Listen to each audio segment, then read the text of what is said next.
Hello. Okay, we're back. That totally crashed my computer. Let me turn on the.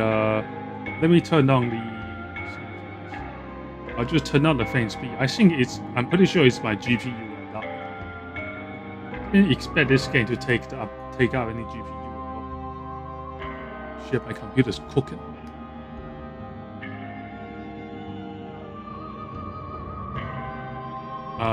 Okay, wait.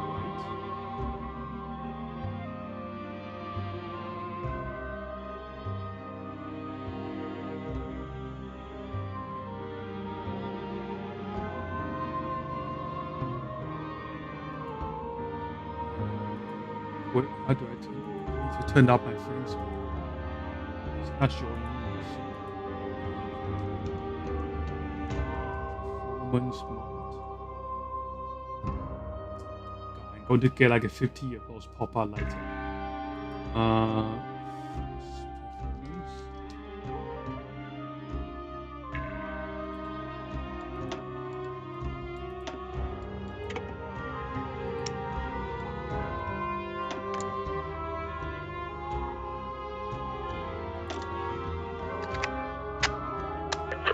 São Paulo paulistanos, há de fato uma ameaça, uma perspectiva. Ao que os homens fazem sobrevive a eles. Okay. O bem, Let's do another one. Seus ossos se enterram. I tried to turn on my GPU panel. I don't think it's working, so it might just crash again. Hopefully not. Let me see if I can turn on this. I got everything wrong.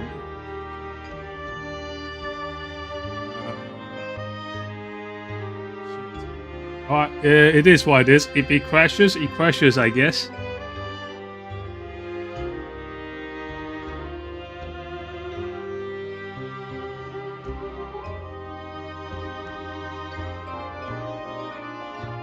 I think with running V2 Studio and everything else at the same time just takes a lot. I need to optimize this a bit more. Unfortunately, I got a laptop, so I can't just swap out the GPU. Maybe there's ways to increase cooling. I'm not too sure. Oh, there we go. It runs this time. Now it runs. Okay, so we got the Caprice of Fight. And just let me go into the other chat first. 1 second. Content. Your channel.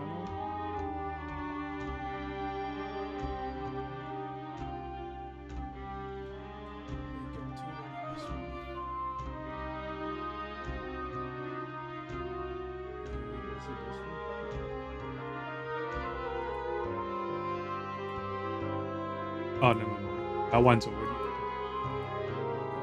open. Okay, let's go. Click on any entry to let Caprice of Fight. Click to toggle the display entry for a Caprice of Fight.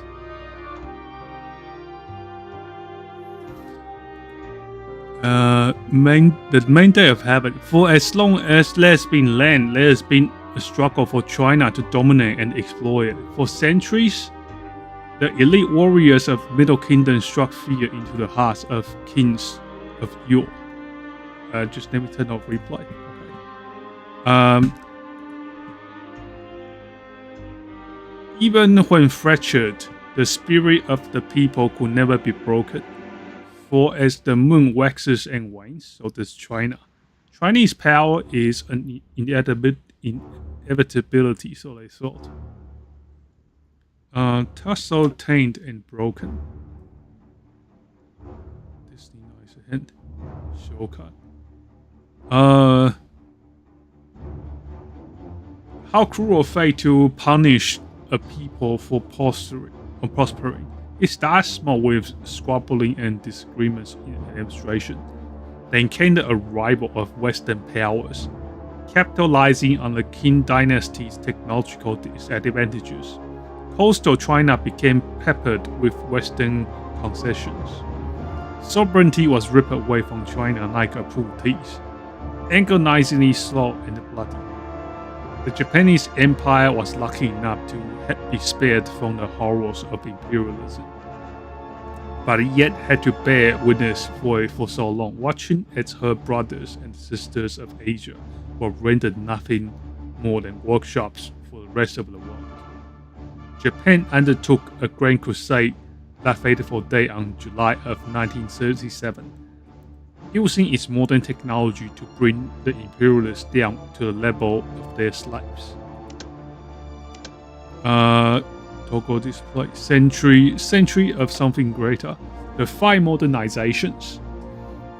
It was this modern advantage that caught the eyes of young Gao Zhongwu, who saw this as a leverage that turned the tide of war in favor of the people of Asia.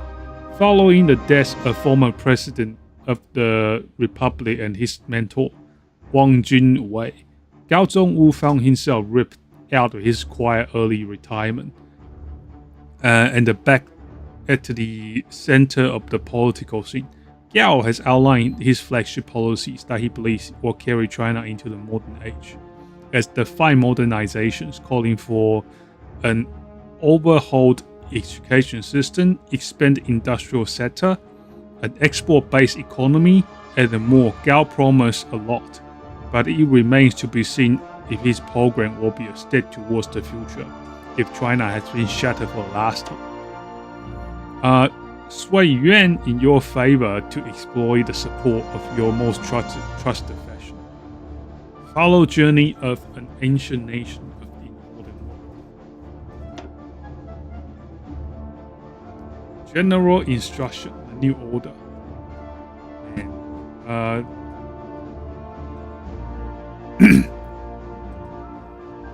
Okay. Table of contents. You can reopen this on DEFCON number. What's the DEFCON number?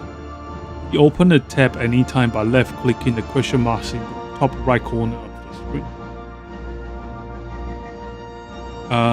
War tension sitting at the 57. Main menu, help. Okay, I see.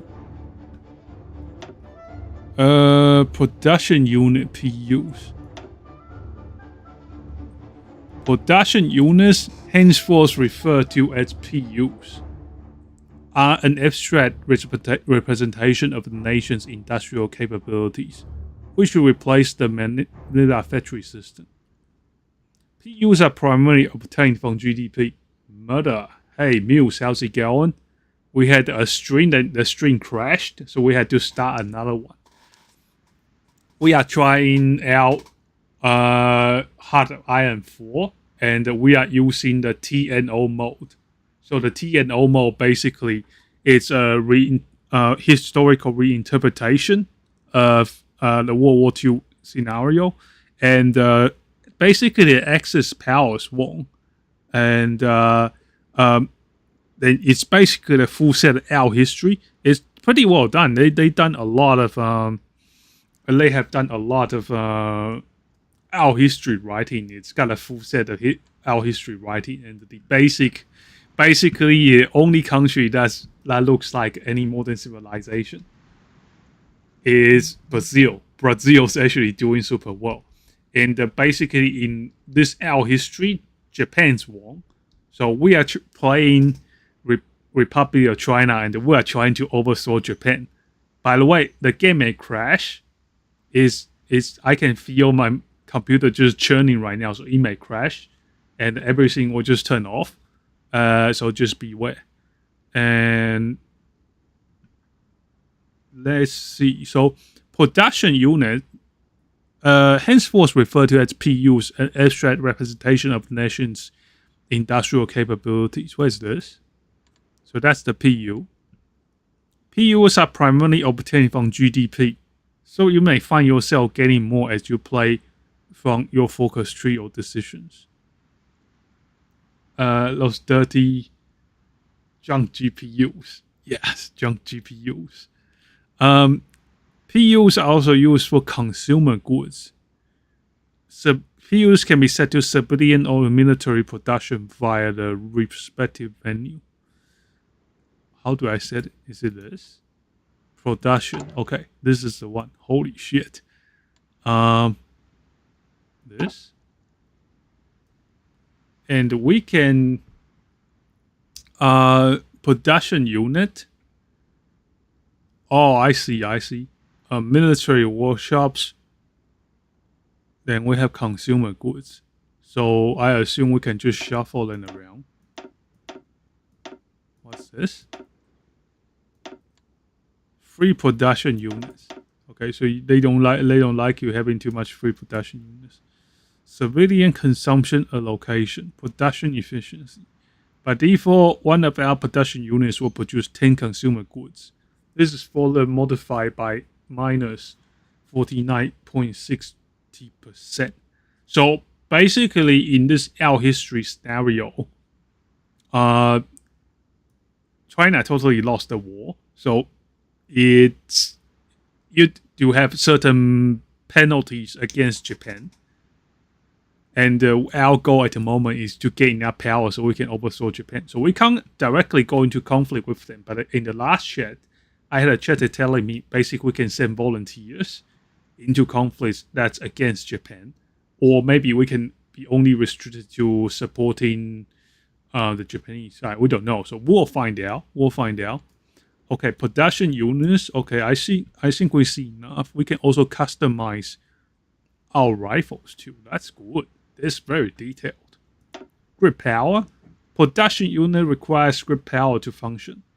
Your net grip power production can be reviewed by hovering over the lighting icon on the top bar. Grip power is primarily acquired by constructing power plants, buildings like thermoelectric plants, nuclear reactors, and is consumed by buildings such as office or schools in the civilian population, which we'll discuss soon. To ensure a functioning economy, it's essential to plan ahead to ensure that can produce enough power to match the constant growing demand. Okay, grid power. Grid power is consumed by buildings.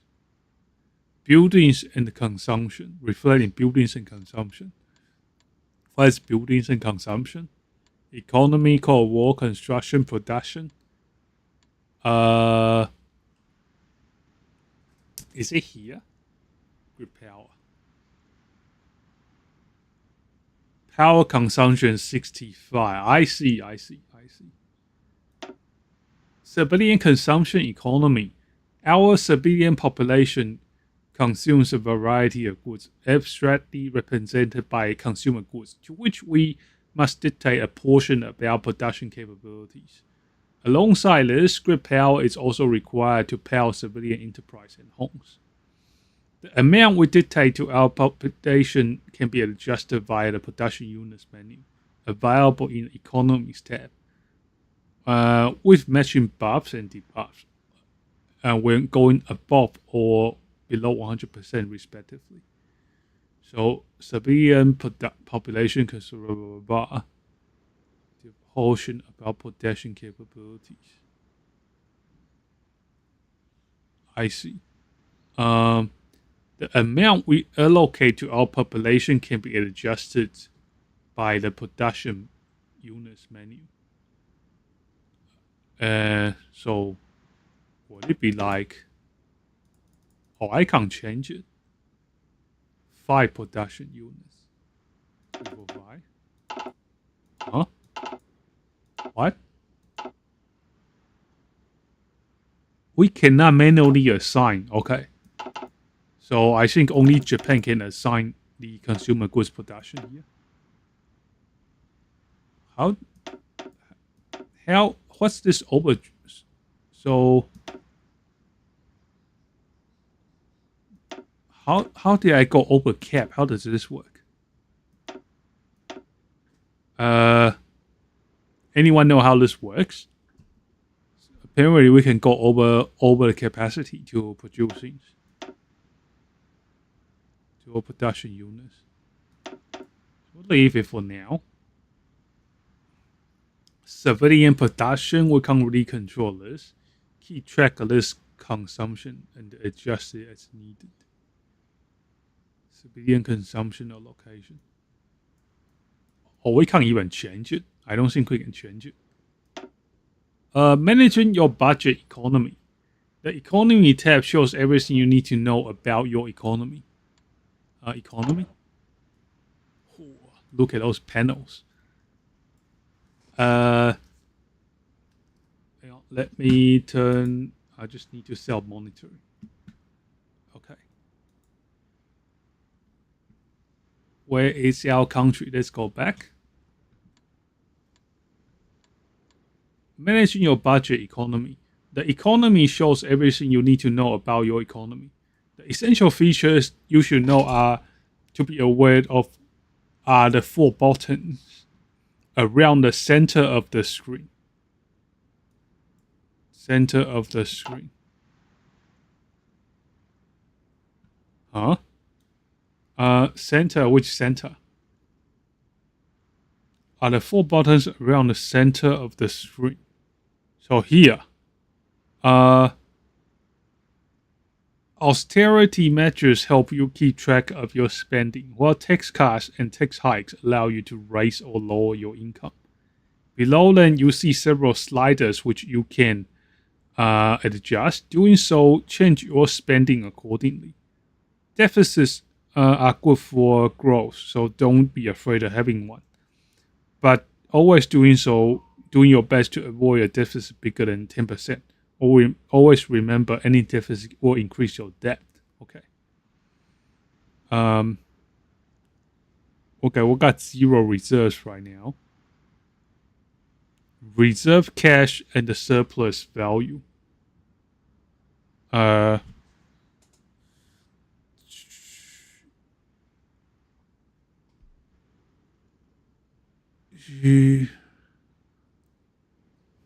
Okay, let me see. So, war tax inactive. Central bank policies economy. Central bank allows you to gain strategic buffs that makes your economy easier to manage. Your central bank policy can be set by clicking on the button below the money creation bar on the left side of the screen. They take 1 year to fully apply, so it's best to plan ahead. Fresh off the presses policy boosts your growth rate, and it's best used when your inflation is below 4%. The count our pennies policy lowers inflation. Okay, fresh off press basically do money printing. Then we can increase interest rate to dampen inflation. Housing sub policy allow you to get extra good power relative to your GDP. How the fuck does the central bank have anything to do with power generation? But okay, I get it. Central bank policies. Where's central bank's policies? Credit rating acceptable. Economy sphere, we're in the Japanese economy sphere. Extremely high deficit, financial crisis. Where is our central bank policy? Social? Okay, so this is nuclear stockpile. Without an arsenal, we're living at the mercy of high powers. We gotta get some nukes. Trade. That's still not central bank policies. Where's central bank? Central bank policies. Officer Corp, intelligence, logistics, recruit, production, Cold War, economy. It should be under here. Where's our central bank policies? Fresh off the presses policy. Oh, there we go. So, what's our inflation? 2%. Okay, so we can run some money printing. Fresh off the press. Okay, next. Crisis prevention economy. The best way to manage a crisis is to prevent it. keep a look out for the indicators shown on the bottom right of the economy tab and adjust your spending accordingly. To prevent a fiscal crisis, make sure your debt remains lower than your debt cap. Where is our debt? Debt to GDP. Debt ceiling 150%. National debt, what's debt cap? I will assume debt ceiling, as long as our debt to GDP is below a debt ceiling, should be okay. Remember, maximizing your spending slider offers many useful buffs. Spending slider. Okay, so it's here. Oh, I see it. Individual organization, blah blah blah blah. Yeah, I can see it. Okay. Useful buffs. So consider ways to reduce costs. During wartime, or if playing as a Russian warlord, you can enable war taxes to increase your income. Or we have war taxes. Business tax rate plus 15%, income tax rate plus 15. Reduces war support, reduce GDP, draft exemption. I see. During peacetime, you can also reduce the number of divisions and planes you have deployed to save money. Economy sliders. Economy. Slider modification is not mutually exclusive with austerity measures and tax hikes. Consider their effects and how they might synergize. By clicking Gears button, Gears icon on the left of the slider's name. Where's the GIF icon? Remember that each slider, Gears icon on the left of the slider's name. Oh, here. Oh, shit. No fucking way. There's like a whole series of micromanagement and adjustments here.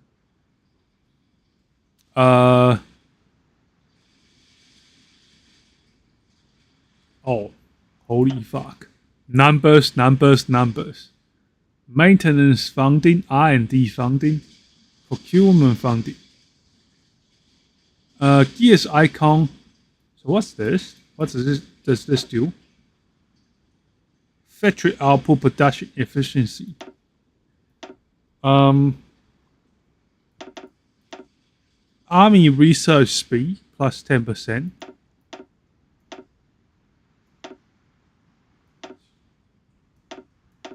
Wait, put this here. Okay, so we can micromanage it. That's pretty good.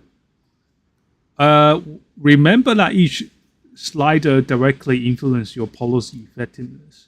For example, bureaucracy funding slider with admin expenditures category will raise your tax efficiency. Okay, so bureaucratic funding. So administration, I think. Taxable population plus. Let's max this one now. I think we can max this one. Stability. Taxable population. How much tax are we getting? How many billions this? We're not even seeing any increases. Let's max this out. Oh, we are already at max. Okay. Well, raise your tax efficiency in getting more income. It's recommended that you always keep bureaucracy funding and the science expenditure to the maximum. Where's science? Administrative. Raise tax efficiency. Oh shit, $2.5 billion. National debt, $47 billion. Currently, we have taxable population. Security actual effectiveness plus 48. Wait, I should go ahead and microcontrol this. Security, what does security do? Security actual effectiveness. Regulations funding. Max out bureaucracy funding 100%. Academic expenditure category. It's recommended science with science. Social expenditure. Science. We'll just max out the science.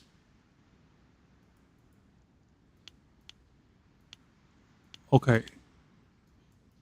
Deficit minus.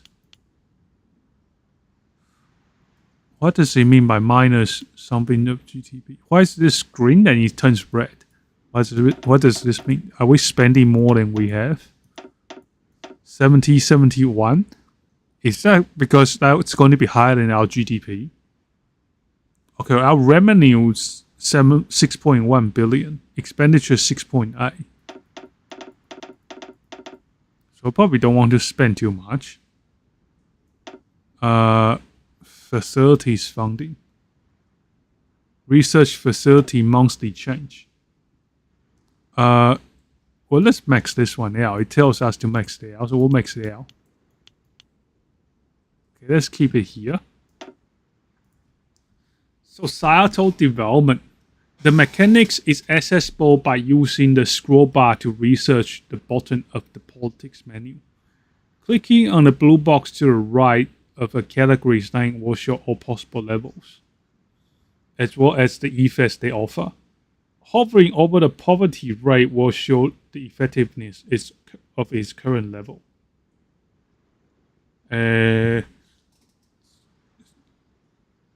Poverty rate, mechanic is accessible. Politics menu. Economic research. Where's politics? Let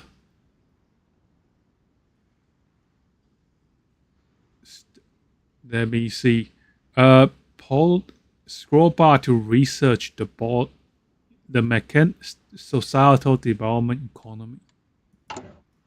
The mechanic is accessible using a scroll bar to reach the bottom of the politics menu.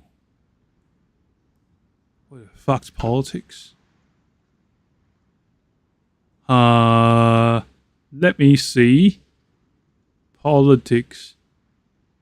I'm not seeing it here. Politics. Type of economy that grants us following base.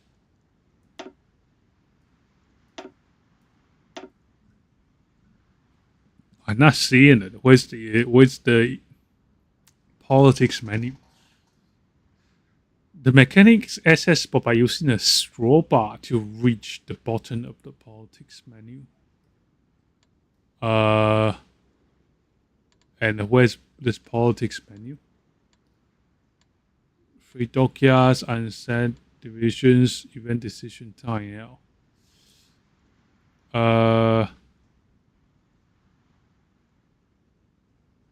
Let's see official press. Where is it?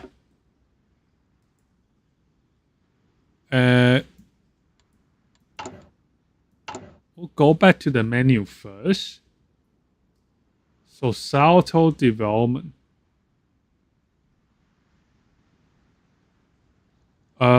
Click on the blue box on the right of the category's name.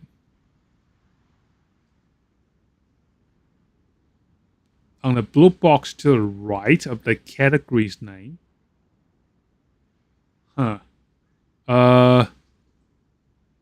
What? Politics menu.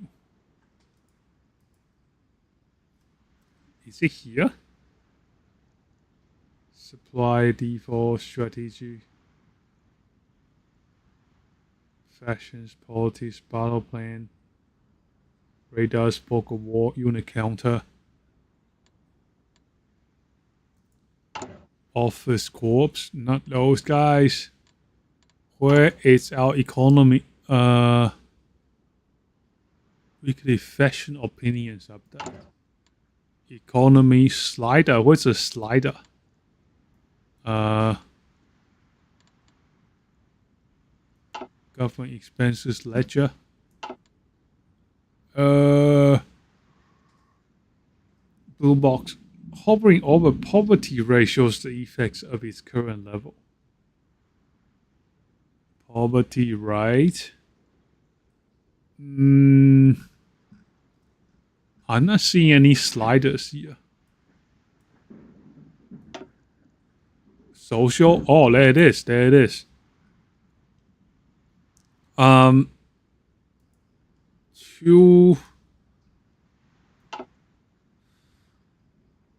Clicking on the blue box to the right of the category. Where's the blue box? To the right of a category's name.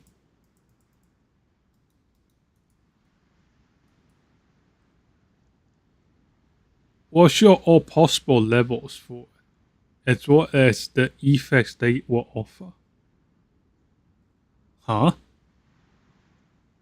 You can hover the bar over to the right of the world trend to see your monthly progress in the category. Alongside the shown effects, the societal development also has an effect on your country's production and research capabilities.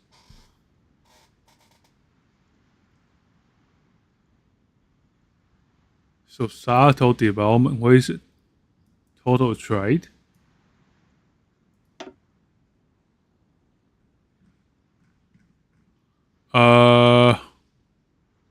Consumer goods, steel, aluminium, oil.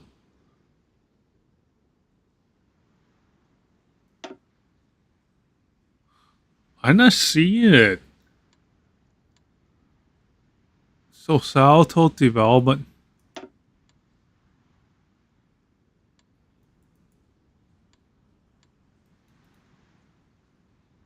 Politics.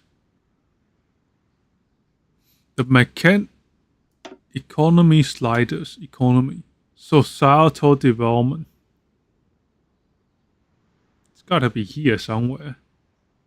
Societal development.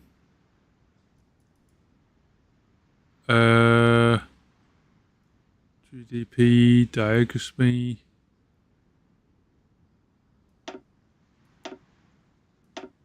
Society development. Well, I am finding poverty here. Shift R. Hovering over the poverty rate will show effects of its current level. Shit, where do we find this? Trade? Cold War, construction, production. Where is politics? I can't find politics, holy shit. Decisions. Weekly fashion opinion. Oh, what you know this one? Army and War. Introduction, Army and War.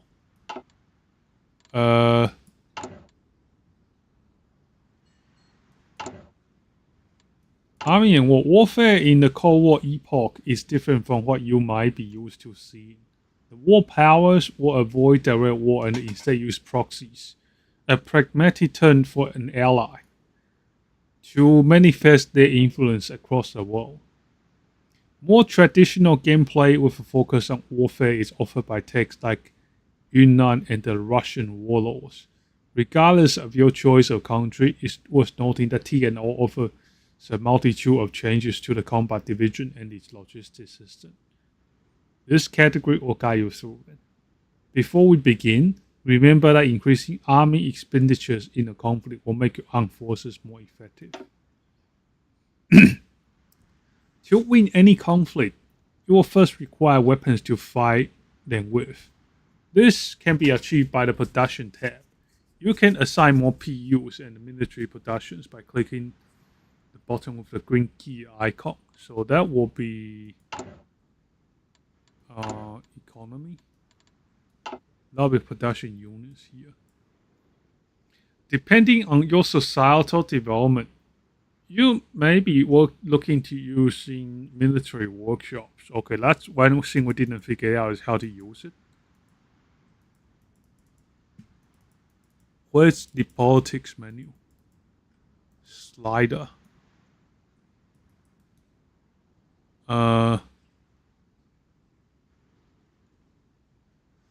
Politics menu.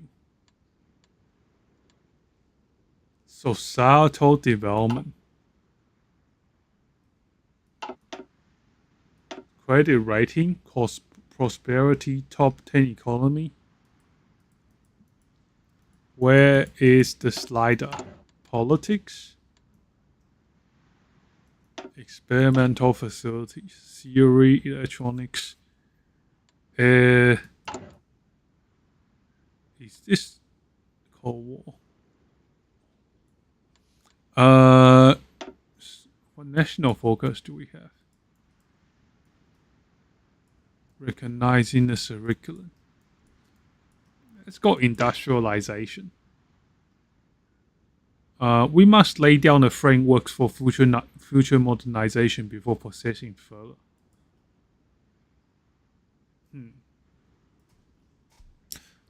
Okay, you don't meet the requirements. How do we lay down the frameworks?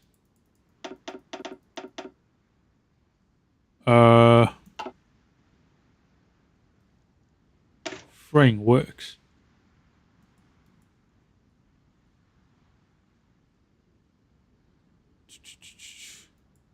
But it doesn't tell us how to lay down the frameworks. China is not in crisis, okay.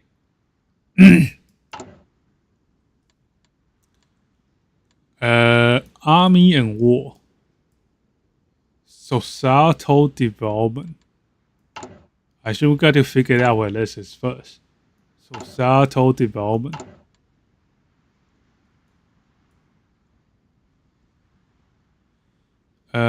Key trade. Officer corps.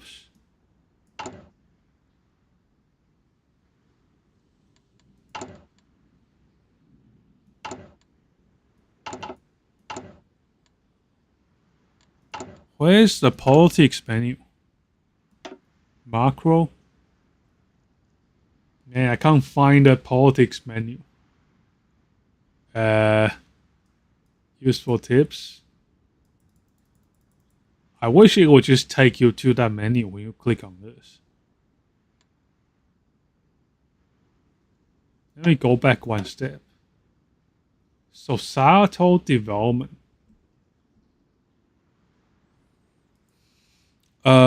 The mechanic accessible by a scroll bar to reach the politics menu.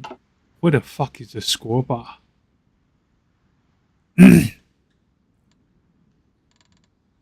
Politics menu. Economy, research, decisions. Details. Is it this? Oh, there we go. Societal development. Unlimited workday, no minimum wage. No income tax. Incarceration. Emergency support. Bottom of the politics menu. Click on the blue box on the right of the category's name.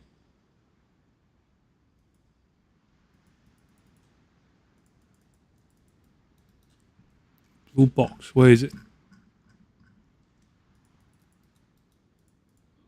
Click on the blue box to the right of the category's name will show all possible level of it.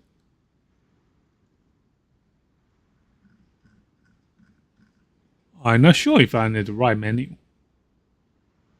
Scroll bar to reach the bottom of the politics. Pretty sure this is not politics menu, is it? War support, stability. This looks like the politics menu, if you ask me. Logistics. Don't have spies. Research. Experimental.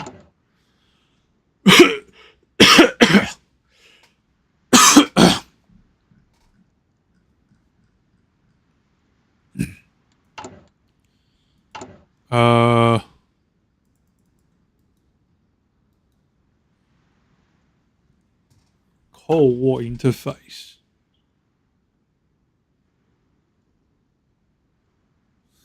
Pretty sure this is too far for us to think about for now.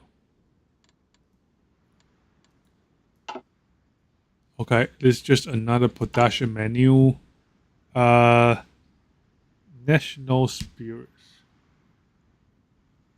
Economy, politics menu. Opening logistics. Oh fuck it! We can't figure it out. Army and war. Depending on societal development.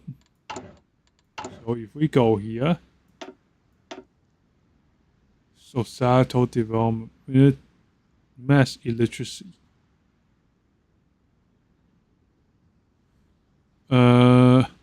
How do we increase this? So that's a place we can see all the possible levels. I just don't know where it is.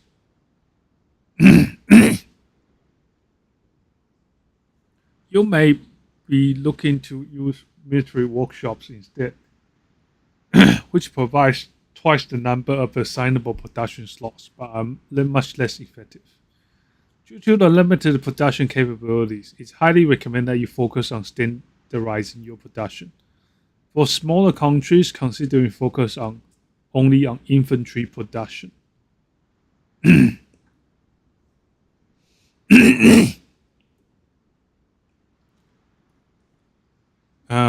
Okay, infantry production.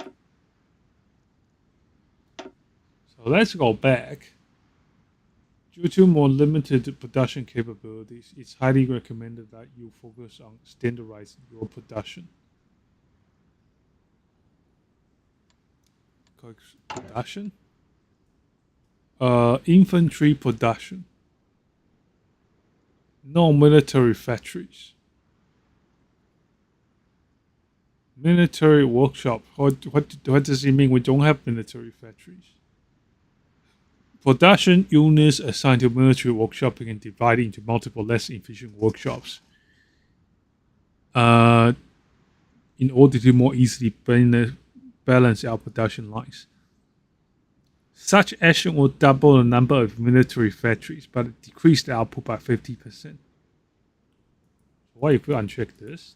Oh, it's not toggleable. Improve military rifle.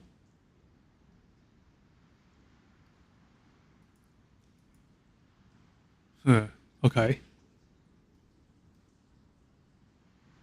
Focus on infantry production.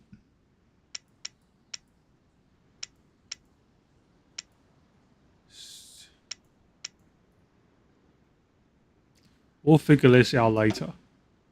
Template basics, army and war. TNO wide array. Its wide array of changes extend to the AI as well. To defeat your enemy in combat, it's important to upgrade and optimize your division templates. In TNO, terrain penalties are significantly stronger. Always keep in mind the terrains you will fight in when designing your divisions. Most proxy conflicts will be supported by volunteer divisions, and you can send a handful to any given conflict. It's best to ensure your divisions pack a punch. Using a combat with a 20 or higher is best. Support companies offer considerably more buffs in TNO. So recommend you use them as often as possible. Okay.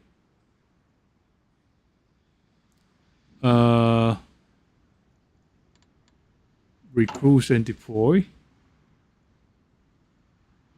What's this?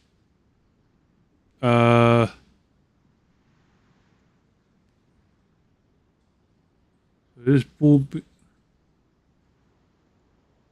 精微系，精微系 reinforcement. Okay. How do we recruit reinforcement? Upgrade supply trucks, garrisons, raise. High priority. How do we do this?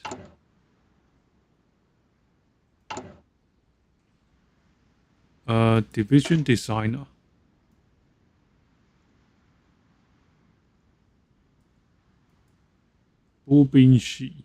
Infantry sheet, basically. How's the game going? It's going good. We're just learning the basics now.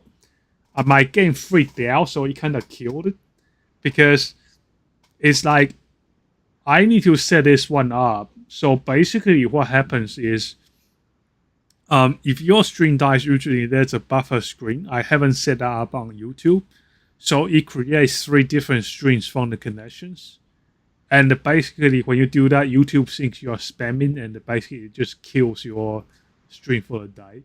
The only way to fix it is to wait it out. So the stream's not going to be big today, so I'm just going to learn how to play. So this is called the Harder Iron for the New Order mod. The New Order mod basically is a complete overhaul of HOI4 with an L history. And the L history is like basically the Axis powers won. And they completely rewrote all the history for every part of the world, which is amazing. Absolutely amazing. How are you recovering from your flu, by the way? You feeling better? Boobin Shi. Train? Can we train? Cannot train without special template division. Infantry unit. Okay, let's do this. Duplicate. Locked? What? What can we do anyway? We can't do anything.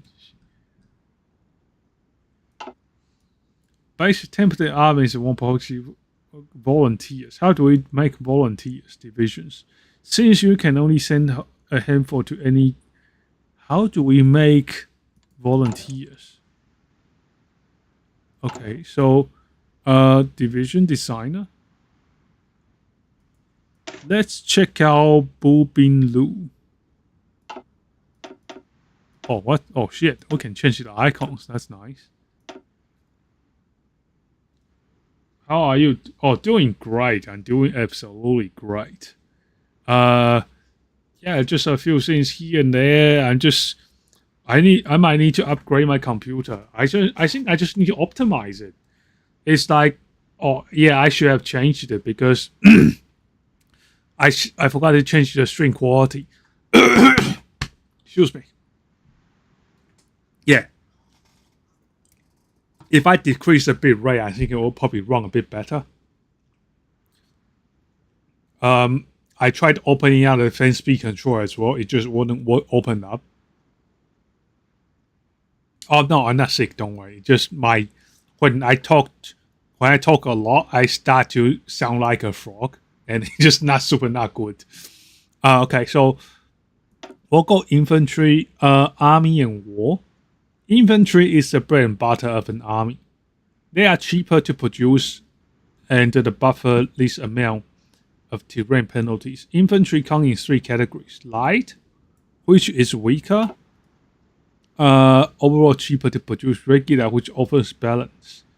Elite, more expensive, perform best in combat. You may also use Marines and Mountaineer in your divisions. The latter offers less supply consumption than other infantry types. In TNO, you are not limited to a cap on your special forces units, so feel free to use as many as you like. That's good. Template, mobile army and war. Unlike Manila, almost every battalion and support company in TNO affects equipment capture rate of a division. The equipment capture rate of division is applied per hour if you are winning a battle. No, it's meant to say bless you when someone coughs, sneeze, or thank you, thank you.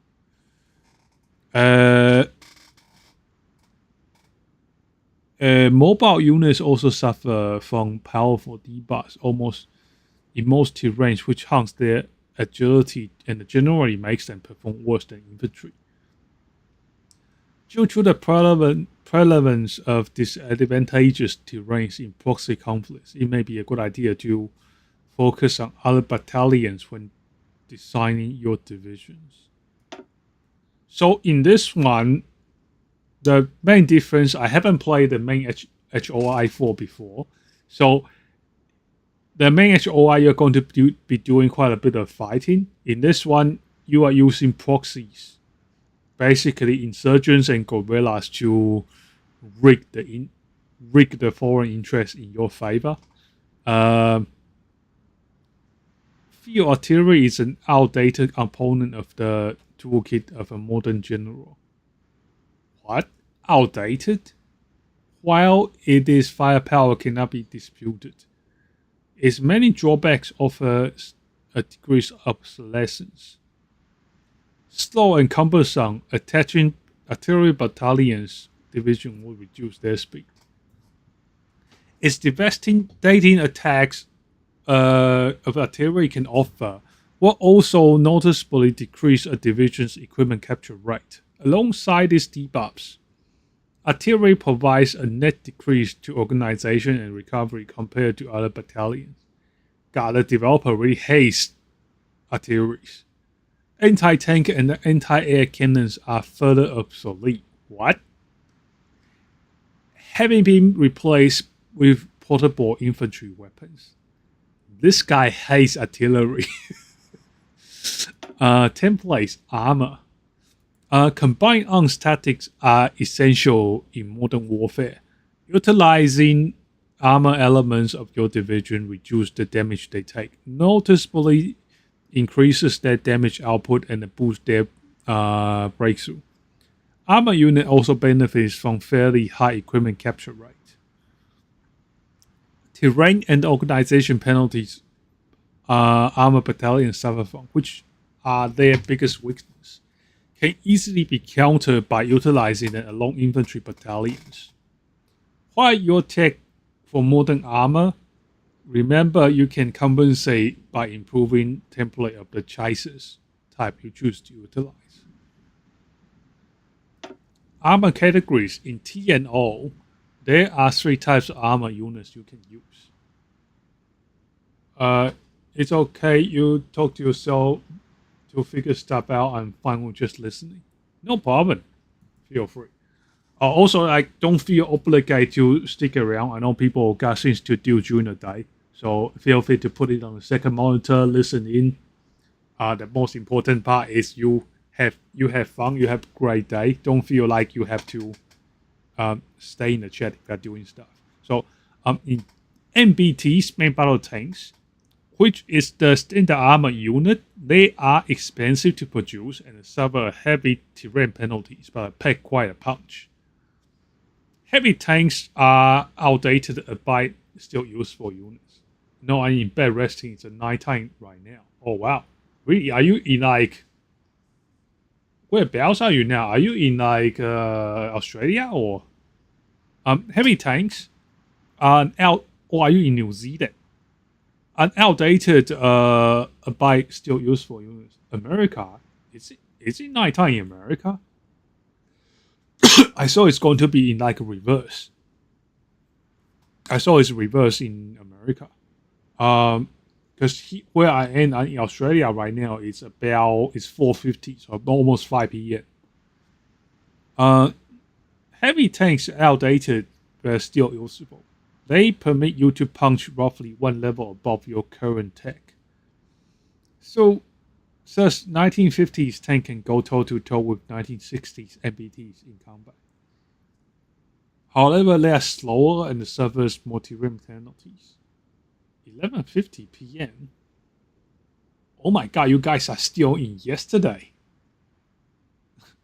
That's crazy.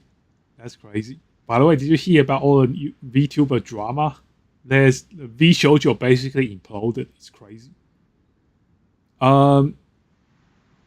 Okay, so heavy tanks can fight one level above MBTs.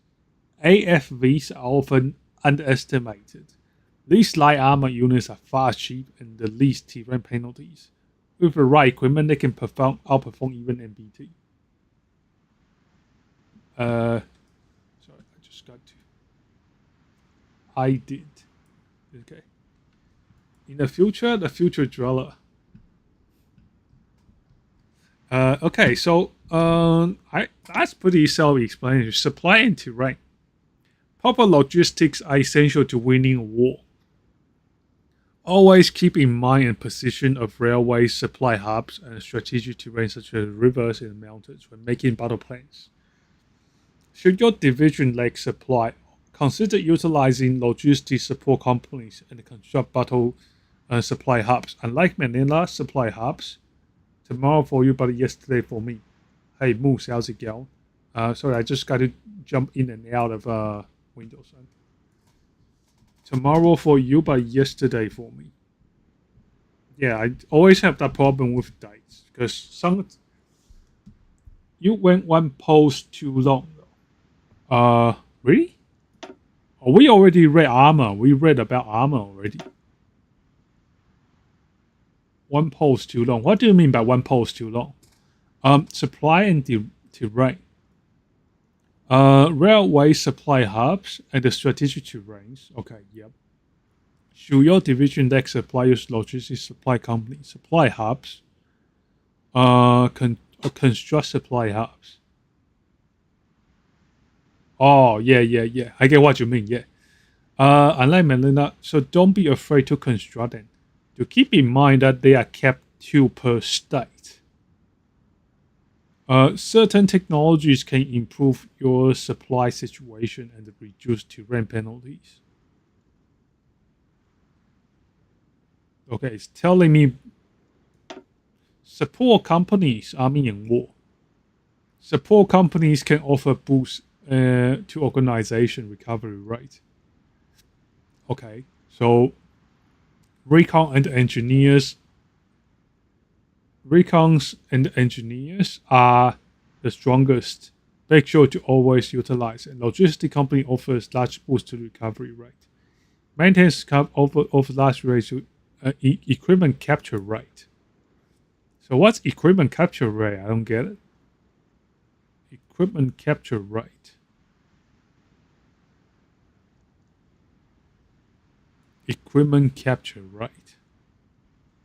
Signal company offer a balance between the two.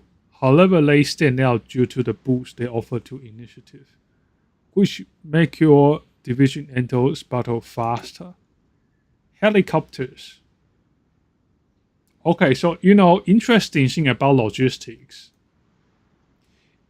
A lot of people, when they think about guns, that kind of stuff, they say, oh, AK-47, you can punch through a brick wall.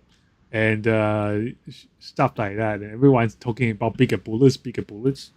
But with AK-47, AK-47, it's actually different to AK-74. Very different weapons. So AK-47 fires 7.62 caliber ammunition, whereas 5.56 is a lot weaker. So if you are shooting at bricks, you're shooting at bricks, you will need about 3 shots from a 5.56 military rifle to punch through that brick. Whereas if you are using 7.62 caliber, doesn't matter if you use the NATO caliber or the Warsaw Pact caliber, one shot of 7.62 will punch past that brick. So the question comes: people that's never had the need to run around with rifles and ammunition, they will think is, why don't we just have 7.62 all over? Not 62, sorry.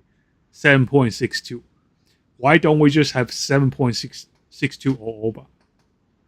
It's because in real life, you have to run around with that shit, and it gets super freaking heavy.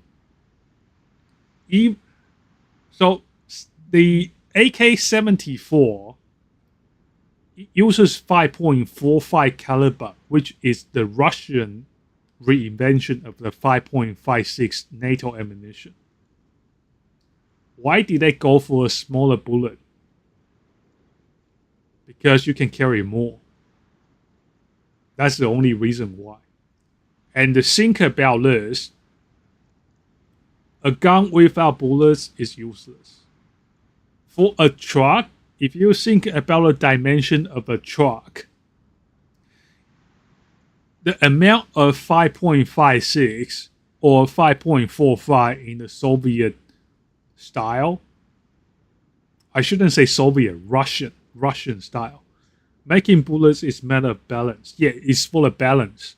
So the reason why AK-74 went into 5.45 instead of a bigger bullet than 7.62 is so one truck can carry hundreds, thousands more rounds. Hundreds and thousands more rounds. And they say if you have an infantry, say if you have infantry person carrying about 120 to 150 rounds of ammunition, you can potentially kit out additional 2, 3, or 4 squads. And that's people with bullets. A lot of times, there are more people than equipment available. In Ukraine, for example, a lot of people, they go to Ukraine, they say, hey, I was not given any weak equipment. What happened? AK-50. Yeah, AK-50, I think it's a guy's novelty. Yeah.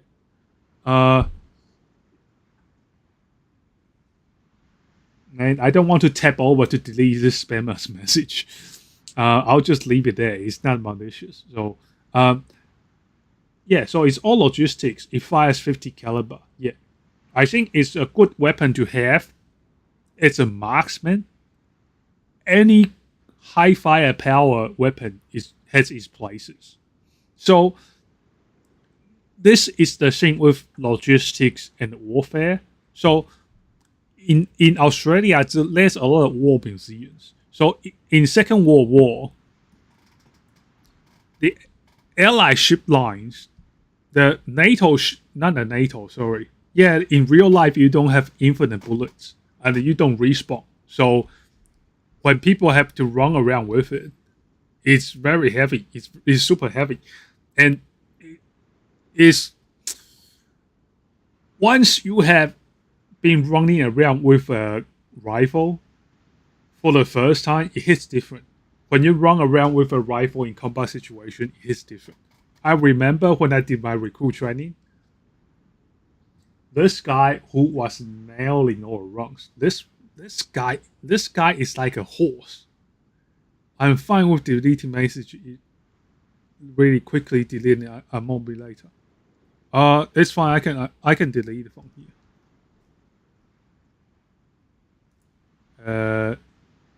Block list in restream chat. Okay, that's been removed. Yeah, because sometimes tapping over makes the string go crazy. Okay, we're back. Okay, so back to logistics. So Second World War, the Allies, or actually, let's talk about Ukraine first. So in Ukraine, you probably have heard a lot of stories about volunteers getting no equipment. That's what I mean by bigger gun, smaller bullet with a gun, better than the bigger gun with no bullet. It's just, if the box might mark your string for spam. Yeah, I removed it already, so it should be all good. I think everyone lost you, trucker. Okay, so yeah, it's like you're happy. Even in Ukraine, even with our supply chain, we still have people that's there without equipment. Imagine Second World War. Imagine the Cold War. Imagine during the Cold War how many people are out there just with no or minimum equipment. That's why in a lot of conflicts you hear about people using old weapons. That's the reason why in a lot of conflicts you don't have enough guns to go around. Let alone bullets, let alone big bullets. So that's why everybody went to small bullets instead. Now, so here it may surprise you, but Indonesia is actually contemplate about plans to invade Australia before. This is not a secret. This is very well known. They thought about invading before, but they didn't have enough naval power, so they gave it up. And you know who else? Everyone else thought about invading Australia. India did as well. But they kind of invaded every country now anyway. Not going to go into details, but they invade every other country anyway, especially Canada. So India thought about invading Australia. They gave that idea up. Why? Logistics. They got enough manpower, okay? They got enough manpower. So for them to go over, they need to go past Indonesia. They need to go past all different countries which they do not have the best relationships with to get to Australia. So at the end of the day, they just gave it up. You can't invade Australia. The spiders will invade you back. Spiders not a bad, but there are some really big ones out here. So there's one called if you want to see spiders, look up the sand spider. Sand, so like the desert sand. Look at the sand spider. So if you ever come across the sand spider does this thing very funny. It will chase you, and the most people run, then the spider runs even quicker. The reason why the spider runs even quicker is because the spider is not chasing you to bite you. Okay, that's not what it's trying to do. It's trying to find shade. So those spiders, the same spiders, they have instinct to find shade. So you are out there in the sun, everywhere around you is like a 45, 50 degrees. So the spider sees that shadowy, it thinks, holy shit, this is a giant rock. Then it runs over to you. Then the person gets spooked. Then you start running. Then there's a high chance that the spider will climb on you. The spider will not kill you if it bites you. The same spider is not going to kill you. But if it bites you, your skin will have necrosis. So your skin will fall off. I have seen those before. Australia's most common snake. It's also the world's second deadliest. It's highly territorial. If you play Risk, Australia is a sexy little fella to put on your cap. I don't know real life, so real life work that way though. Speaking of the feather hat, that's actually like the hat for the if you are in the armor corps in Australia, they wear the feather because the older armor corps before tanks existed, they used to ride horses, and for a cavalryman to pass his test to become a proper cavalryman, the man he gets on a horse, then he chases around an emu. Then his duty is to chase down that emu and then pluck a feather from his butt. Then they put that feather on their head. It's called a plume. Don't call it a feather, they get angry. So they grab that plume, then they chuck it on the head. It's like a symbol of them having passing the basic test, which is catching up to the emu with a horse. Like a lot of the venomous animals in Australia, if you don't piss them off, they don't mind too much. I came face to face with redback spiders before. They are very tame. Like redback spiders are very chill. Unless you piss them off, like if you try to press your finger against a redback spider, it's not going to try and bite you. I remember when I was taking cover behind this tree with this other guy, I said, "Hey, look at the tree. I saw this redback spider on a tree." Then I said, "Hey, look at the spider." And the guy said, "Wow, did you know that's a redback spider?" I said, "I don't know, tell me." And he gives me all the laws he knows about redback spiders and how poison it is. And I'm like, "Should we move?" The guy's like, "Nah, don't worry about it. It should be okay." So So we stayed there. The spider didn't move at all. The second time, I remember, it was in a garage. There was just some redback spider chilling on the ground. So they don't move a lot. Even when you walk around, yes, the animals here are big. I'm not joking. All the animals here are ridiculously big. I have seen, so in North Queensland, there's a place called the Tully, Tullly. So in Tully, there's it's a rainforest. And in the rainforest, you can find all kinds of old animals. We had this moss. So there's this moss that's like the size of my hand. So actually try double. When that thing flies, it's like a double the size of your hand. So if you put your hands together, two of your hands side by side, that's how big that moss is. Crazy place. And another thing about military bases is all military bases works a lot like an animal reserve. It's like a zoo because nobody can go in there. Okay. And if you have a gun range, if you have a claymore range, whatever explosives the military is setting off there, it's better than having people going over. It may surprise you, but having claymore explosions, it's more conservative for animals. Having claymore explosions more conservative for animals in the wild. And in the military base is where you find a lot of near extinct animals. They will appear there. I see it all the time. I remember, so one of my postings in North Queensland, where Julian Assange is born. So in that barracks, they had this legend. They had this urban legend about a crocodile in a lake. So there's this lake in the base, and supposedly there's a crocodile.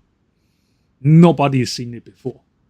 But there were stories of cooks giving chicken. They will give everything to this crocodile. So apparently the crocodile was someone else's pet from 1960s, I think, 60s or 80s, I can't remember. So they were talking about this crocodile during my post there. And there were a lot of dispute about whether that crocodile is alive or dead. And there were rumors of people feeding chicken to that crocodile. So then one day, there was like a base lockdown, and basically someone definitely saw that crocodile. Then they had this animal control squad going out to look for it. And they finally found it, and the size was ridiculous. The size was beyond amazing. Because in the army barracks, those guys, they don't have predators, okay? Because the biggest predator for wild animals is actually humans. Human development is bigger than any kind of man. I got rid of that box. Give me 1 second. Human development. If you have cities, you have houses nearby. Especially fences. When you have things like fences, that's what stops animals. That's what stops animals from being able to migrate freely in the field. By the way, kookaburras also pretty big. Kookaburras very huge on hunting. They are like cats. Imagine if you have cats with wings. They are very great at hunting stuff. Crocodiles and alligators don't age. They just keep growing until the environment can sustain it. Yeah, I think basically that. So they call the crocodile, I think it was removed to a sanctuary. But basically, yeah, it's like, I can't remember the name for it, but there's a name for army barracks or military installations basically being a sanctuary for animals. Because believe it or not, you cannot outkill it. You can't outkill it. So, about animals versus guns again. So New South Wales, a lot of farms over there. In New South Wales, there's a lot of farming activities. They used to have no caps on the amount of kangaroos they can cow, aka kill. Then one day, some environmentalists, they are not environmentalists, they just dumb people, come out to say, well, we got to keep it to 100, otherwise it's too cruel. And you know what? Kangaroo population explodes. It absolutely explodes because those things eat grass, and you have a lot of grass. No, the only thing kangaroos do every single day is eat, jump, and fuck. Remember, there's 3 things a kangaroo does: eating, jumping, and fucking. Eating, jumping, and fucking is what a kangaroo does all day. So if you have a lot of food to eat, you have a lot of space for it to jump, what's it gonna do? Fuck. I'm not joking. If you go to small rural towns, in cities, you will see kangaroos. Not many. When you go into country towns, like Waka Waka, for example, that's where you can just see kangaroos. It will be like a group of 12 kangaroos just bouncing around. Every single inch of grass, and I'm not hyperboling, every single inch of grass. You put your hand down, you try to do a push-up, then there's like a stack of kangaroo shit. You have to really carefully position your hand, otherwise your hand will land on a pile of kangaroo shit. That's how dense the kangaroo shit coverage is. And then those kangaroo shit turns back to fertilize the grass even further, of which the kangaroo eats, and the cycle never ends itself. So at the end, you know what happens? They gave up. They said, well, this cap's not working. Our kangaroo population is going beyond control. Please go back to shooting as many kangaroos as you want. Here's another control fail. So the wildlife here is very interesting. It's like a Beastmaster server. Escobar's hippos. Yeah, so let's continue reading. So helicopters, army, and war. Helicopters are a modern invention and components of the strongest support companies. They offer massive damage with little terrain penalties. However, they greatly increase fuel consumption and lower recovery rate. Adding air assault companies to your division will make them faster and give them a more notable edge in combat. Sounds like Wild Hawks in Texas. They shoot them from helicopters over there. Yeah, it's like Wild Hawks. But think like Wild Hawks, but crazier. Because kangaroos, how do you put it about kangaroos? So think like rabbits, okay? Kangaroos are like very similar to rabbits. Imagine rabbits that can rapidly bounce around, and they band together. That's about 12 of it. And they evolve. I'm not joking about evolving. Let me show you what I mean by evolving, okay? So the kangaroo actually evolves. Let me show you a video of a kangaroo fighting a dog. Let me get that window up. One window. I'll move this over. So, kangaroo drowning dog. Okay, let me get it working. Escobar's hippos was threatening the Amazon forest ecosystem, and the Cuban government can't do anything about it because of environmentalists. Many such cases. All the environmentalists do is making themselves feel good. They are very bad for the environment. Those people are insane. Those people are people that's never worked a day in their lives, and they think they know better. That's what they do. Let's go capture Brave. Okay. Here, conservationists are better, yeah. But they seem to like a crazy environmentalist for some reason. Okay, so here, you have... I'll show you how a kangaroo fights a dog. So, in the countryside, when a kangaroo faces a dingo. So when a kangaroo comes across a dingo, it goes into the middle of a pond.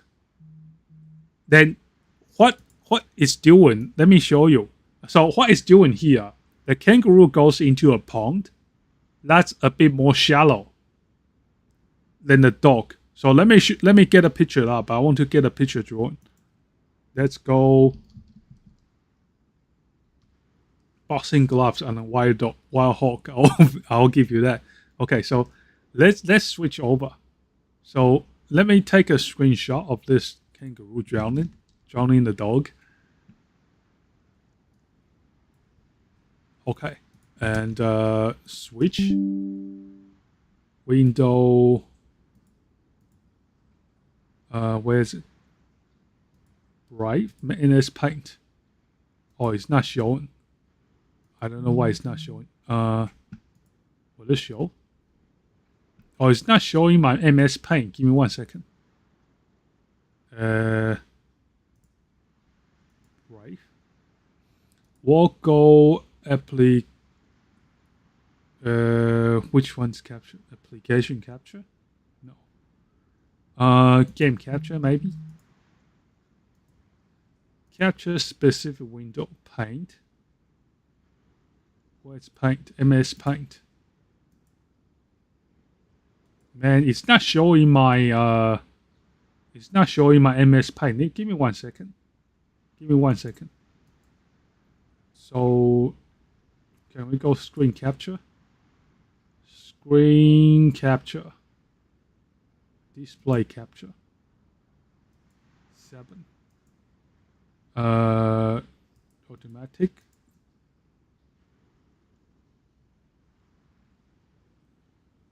Capture cursor. Okay, so here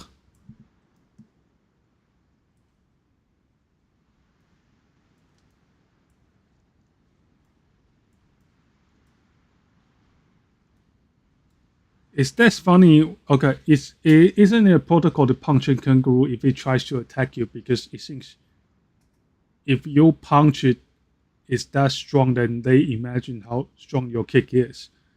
I don't actually know. I think they vibe check you. So I think they kind of suss you out to see if they think they can fight you. If they think they can fight you, they don't usually fight you. So this is what's happening here. This is a pond. Okay, pond. So in a pond, a kangaroo goes like this. Kangaroo.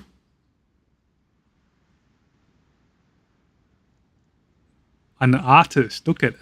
So kangaroo. So this kangaroo, if you have a dog,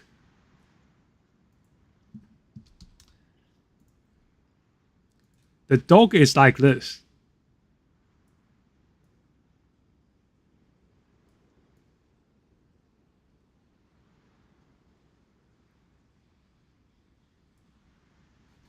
An arting. This is R3 now. So if you have a kangaroo and a dog, what's going to happen is the kangaroo is going to go into the pond. So the kangaroo goes into the pond like this. So roots on his feet.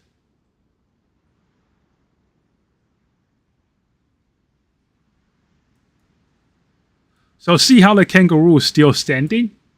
But if you have a dog going in here, the dog's gonna be swimming. The dog is swimming, okay? So when the dog gets to the pond here, the kangaroo basically drowns the dog. See how it works? It will hold the dog down. And they can transfer this knowledge, by the way. They teach it to each other. So now all the kangaroo knows how to kill dogs. This includes wild dogs, domesticated dogs, any kind of dogs, dingoes, It has to swim, making it easier to jump. It's 100% defeat rate, by the way. If the dog goes over, that dog has no chance. I don't care. It doesn't matter what kind of dog you have. Just because of this.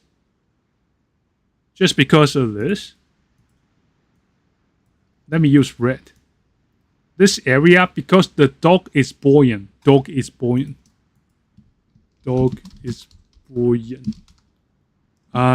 Cannot touch floor. Yeah. So the dog cannot. The dog is buoyant. It cannot touch the floor. When it gets to a root, the root puts in the chokehold.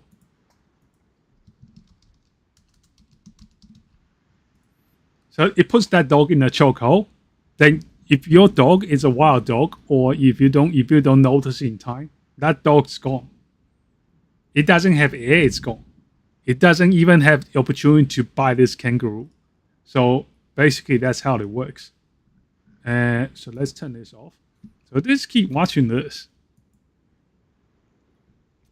Okay, so now he's going to save his dog. See how the root punches in? Then you'll try to drown him as well. The kangaroo is actually trying to drown him here. Karma is a croc taking the root out when it hops into the water. It does happen. I'm pretty sure it happens. By the way, with crocodiles, those things, they are not really good out of water. So if you ever come across a situation where you are fighting, what's that called? Where you are fighting crocodile, the first thing you want to do is try to get as much land as possible, because their muscle gets tired very quickly on the land area. That's why they always swim. And those things, if you go to a zoo in Australia, they feed those things live. And those things, when they clamp down on a chicken, it's like a sonic boom. Okay, when the thing shuts in its mouth, it goes, and you hear this hump. Alligators are different. They chase your ass. Yeah. So the crocodile, it lets out this hump. It lets like this sonic boom. You just know if this thing catches you, it's over. It's over for you if it catches you, but it doesn't catch you very easily. So not a lot of people actually die from crocodile attacks. Helicopters. So helicopters, anti-submarine, medevac support company also exist. They're overshadowed by cheaper and performant alternatives. Remember, you don't need helicopters to win. Aerial combat. Air support to your troops can offer massive advantage on the battlefield. The main plane types you should concern yourself with are the interceptors and the close air support. While fighters also exist, interceptors tend to outclass them in combat due to their agility. Remember that while planes are very useful, their high production cost means you should only consider producing them if you have the industry. And their ambush predators, how alligators are more pursued. Yeah, that's the main difference. So alligators, they were white. They're white in the water, and they go extremely fast in the water. It's like hippos. So hippos are actually very fast on land as well. So crocodiles like one tier below hippos, but we don't have hippos here, so nothing to worry about.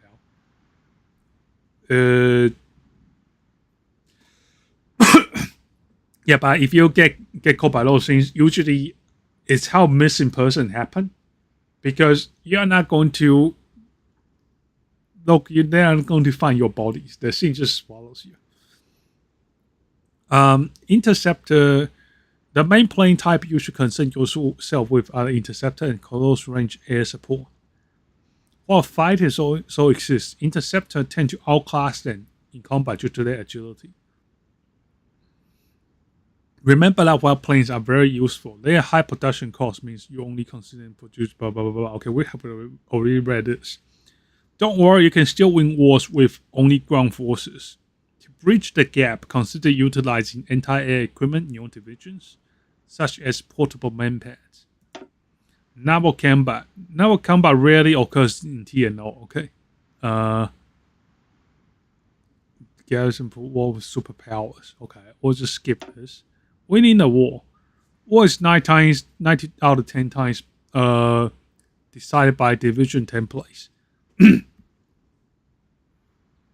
Okay, enough sidetracking. Going to let you figure it again out. Oh, don't worry about sidetracking. I sidetracked this myself because remember the 3 pillars of content is stalling for more time, creating fake drama. I don't have anyone to create fake drama with. What's the third one? Creating fake drama, stalling. What's the third one? I can't remember the third one, but one of the core part of streaming is just stalling and tangenting. Because if you tangent, it's like it fills the gap, because it may surprise you, but gaming content is actually not that good of content in general. So in a lot of streamers stream, I don't know if you have heard of Kersha Vestal. So Kersha does a lot of talking before she goes into gaming. When Kersha is covering politics, her view hovers about 4,000. Then the moment she goes into gaming, the view dips by about half. Half of the view goes away the moment she opens up again. So a lot of people, they are more interested in commentary, just talking about stuff, than actually watching gameplays. So yeah, Kersha is kind of huge, and I think Kersha and the Pippa is unique in a way that their audience are usually people that never watch VTubers. So it's like if you have another cat girl with giant titties, you are fighting for the same pie. You are fighting for the finite pie that's out there of VTuber things. And where I remember before the first VTuber I actually watched a lot, Picking Pippa. So how I came across it inside, I think it was inside, who's this guy's channel? Sargon's Discord channel. Yeah, inside Sargon's Discord channel, there's constantly people posting very short clips of Picking Pippa reaction clips. And I asked this guy, I said, what anime is this from? He said, this is not an anime, it's a VTuber. I said, link me the channel. He links me the channel. I absolutely loved it. Then I came across Kersha. Kersha is great too. Kersha, timing doesn't always work for me. I watch just in the morning, have some coffee. And sometimes I don't like to see too much politics. But when I like to see politics, I crack open Kersha channel. Instead of watching the news, you can watch Big Titty Fox Girls. Smug Alana is great too, but Smug Alana only streams on Twitch, and I really don't like using Twitch. Politics is a reality TV show right now. It is. Most people, they don't really give a shit about what happens in politics. They just care about, it's like a commentary. It's commentary. News lies a lot. Yeah, like even the Epstein stuff, like, you know, my gripe with the Epstein stuff is like everybody is like, oh, yeah, like the Epstein flight log is real, but when Alex Jones first started chasing Epstein around, so this entire Epstein Island thing, Alex Jones was already onto it in early 2000s. Then it never gets coverage for obvious reasons because there's censorship around it. But when those people were the same people that caused Alex Jones crazy, okay? Now, all those spin out there, those people say, oh yeah, I knew this all along. Okay, I knew this from the get-go. Nobody told me. I formulated my own opinion. No, you didn't formulate your own opinion. Those people are allowed to think about Epstein flight list when the media told him to. With Epstein's dying, I'm going to wait until the whole picture is revealed before I make a decision. I actually don't think we'll ever see the flight list at all. The reason why I think we'll never see it is because, have you watched Death Note before? Have you watched Death Note where Light Yagami writes in a name, the person gets a heart attack, then he gets his girlfriend. You seen that anime or heard of it? So with the Death Note, it's like the flight list. Currently, that flight list is like a Schrödinger's flight list. The media can say, blah blah blah, who this guy, and that guy is being on the flight list, and then everyone takes it as truth. If you are a public figure out there, someone somewhere out there will hate you for no apparent reason, apart from the fact that you are popular. So there was this guy in tech, and he was accused of being on the flight list. He takes it to court, proof that he is not associated with Epstein at all. And he gets fired anyway. See how this works? Essentially, what you have here is not only a Death Note, but the Schrödinger. You have the Schrödinger's Death Note here. I think it will happen for one reason. Too many throws are being targeted for any of them to be careful. Yeah. So you see how it's now just being used as a black box of smearing. You can say anyone, you can accuse anyone you want to be on that fly list, and you will see people doing it. The media is a Shinigami, just given apples. I swear when I start that sentence, I had a point. I get what you mean. I know what you are trying to say. It's like they just want blood. Okay, you just need to give them that apple. They just want the blood. So yeah, and it's like in terms of power structure, I think a lot of people, the entire politics thing is very new for a lot of people. A lot of people, they have only been recently dragged into politics. So they're not used to all the nuances yet. And most people, they don't even understand why the rent is high. When everything is high and the money is low. You can explain to them, see here, we actually have it here. So in economy, look at this game here. We have the deficit with the orders. You think the average person, they look at this, they understand what this means? 0% chance. This is a computer game, by the way. And you have all the inflation, central bank control.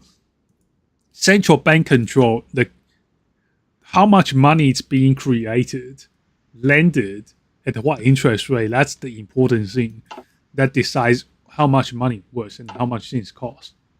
Most people, they do not understand this. They think money is just... They think it's just a thing that appears, and that Bezos has a lot of. Who creates it? Have those people ever asked the question? Who creates the money? Central bank does. The media, yeah, I've already read that. I think the structure is rocking right now and ready to collapse. I think it's going to be very slow, so it's going to be very difficult to tell when it collapses, because it's like, if you look at Argentina, it's a very slow, gradual decline of their currency that gets devalued for a very long period of time, over a long period of time, slowly. It's not like overnight everything goes to south like Sri Lanka. Sri Lanka is more of an explosion type of collapse. If you have order and you just don't have good financial sense, it's like an Argentinian type of slow collapse. Even in Argentina, I remember when they had so in South America, they have those football matches. It's like this Pan South American football match. So I think they got pretty far ahead 1 year. The inflation was already very bad. On YouTube, I don't know if you use YouTube tracker, but on YouTube, most will be able to tell you on YouTube there's a lot of guys that will donate AIS. 10,000 AIS is like $1 right now.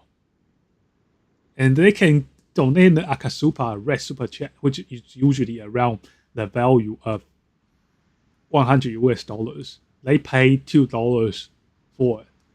And that's not because YouTube says, oh yeah, you can pay $2, you can get $100 value. No.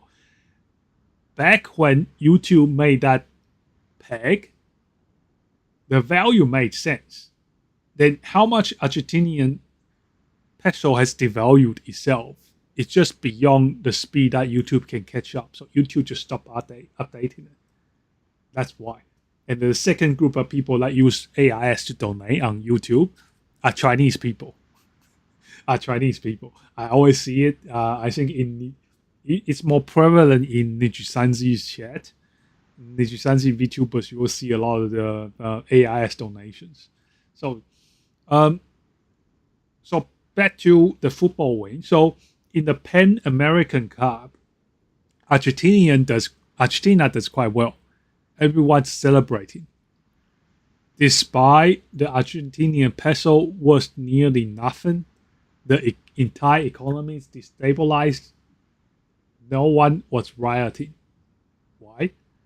It's like as per the Roman saying, if you have food, if you have bread and circus, if you have food and entertainment, nobody riots. So the economy can collapse. I will say the collapse is likely very.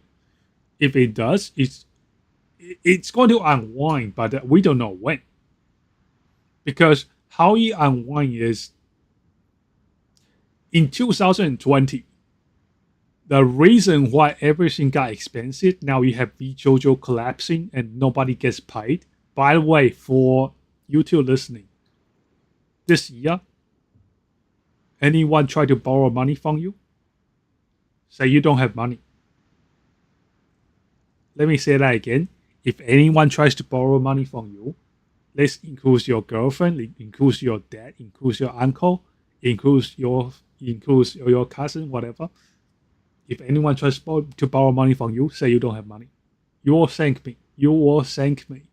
You'll probably not remember who told you this, but you will thank me later. Parasite on the world. I mean, it's going to affect everyone. It's linked. It's not going to be one group suffering. Everyone's going to feel the pain if the economy system collapses. It's already in a very bad shape. The reason why you never lend anyone money in this year is because in 2020,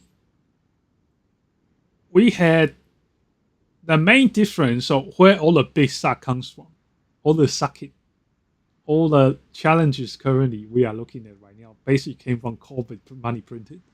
So the moment, actually before COVID, that's a very interesting step, by the way. Before COVID actually hit, before the COVID lockdown hit, the central bank, the Federal Reserve, dropped the reserve rate requirement to 0%. So what that means is that they can create as much currency as they want with no collateral. So you don't have anything to back it up. You can just make more money. So they made a lot of money to stimulate the economy from nothing. And all those money gets pumped into the economy, then everything costs more. It's not because when you look at stuff going up, it's not because stuff's going up. It's because your money's going down. And that money going down leads to what? Everything getting more expensive. And people don't understand this.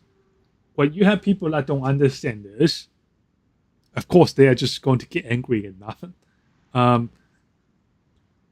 The collapse, I'm pretty sure, in United States, I don't think you are ever going to see a full-on Sri Lankan style collapse because it number one, there's a lot of guns, so it's not going to collapse. Someone's going to take power, so it's not going to collapse anytime. Second, they can print money. What I mean is, the US dollar is still very strong. Even if we have a very irresponsible US government, it's not going to collapse the US dollar anytime soon. Because nobody's taking power with a collection of semi-automatic rifles. I mean, it's good for maintaining order, is what I mean. Because if you don't have guns, maintaining order as a civilian is going to be a lot more difficult. Because essentially, you relinquish the responsibility for security to the state. And the last time I remember when we had a car being crashed into around here, call the cops. The cops show up about 8 hours later. And I had the scooter stolen before by this dude. This homeless dude just stole it, and he took off with it. And I found it on Facebook Marketplace. I found his place. Guy was pretty stupid, so I found his location. I go over, I call the cops. I say, I found a scooter. Can you come and just get this guy? They say, oh, we'll get a warrant. Then it's like, we're not going to... Then it just didn't happen because something happened on the other side of the city. This is in Australia, by the way. This is not in some collapsed country, okay? And they couldn't get a warrant that day, so it got delayed to the next day. And this guy basically went dumping the evidence. He still got charged anyway. The homeless Jew taking over the whole country. I understand now. No. That's not what I'm talking about. What I'm talking about is the state power, police can't keep you safe. It's not because the police is corrupt. It's because the police physically can't. Even if I have a button to call the SWAT team anytime I want, it has this magic button. Theoretically, imagine I have a SWAT team button. I hit this button, SWAT team will drop down in my house to help me from a helicopter. How soon do you think it will take for those guys to get on a helicopter and come over? Give or take, let's put 5 minutes, give or take, okay, from the nearest police station, from a roof of a police station flying to my house. 5 minutes. If you have a home intruder situation and you don't have a gun, what are you going to do in 5 minutes? You're gonna wait? No way. So that's what I'm talking about. And most people, we don't have access to a SWAT team. We don't have a SWAT team. So how do you think, especially if you are in a town where police resources are already thin, how do you think some police officers is going to get to you in time in the squad car? If there's a more serious incident, or they are already attending to one, imagine there's 2 home break-ins and they're already attending to one. Yeah, what are you going to do? 5 minutes? You're going to beg? Some of those people, they are not okay. The people that do things like break into houses and all that, a lot of times those people are on drugs. They're on drugs. It's beyond negotiation. You cannot negotiate with those people. They are not... how do you put it? They are not in a mindset where you can just talk to them. Those guys, they are coming in with unrealistic expectations. Okay. Speaking of copper, no kidding. They take... Okay, so the copper... Okay, so this is how those people operate. So we had this rundown house on this major road. So one day, this truck shows up. Some guy with the truck shows up. He tries to steal the copper. And The police shows up in time to stop him. And turns out this guy's he drove about 60 minutes. Fuel was expensive. Guy drove about 60 minutes. The fuel he spent would have been about $20, something like that. Then he drives over an hour, burn that $20 fuel, and he gets about $10 worth of copper. This time he doesn't even get a copper because he got arrested.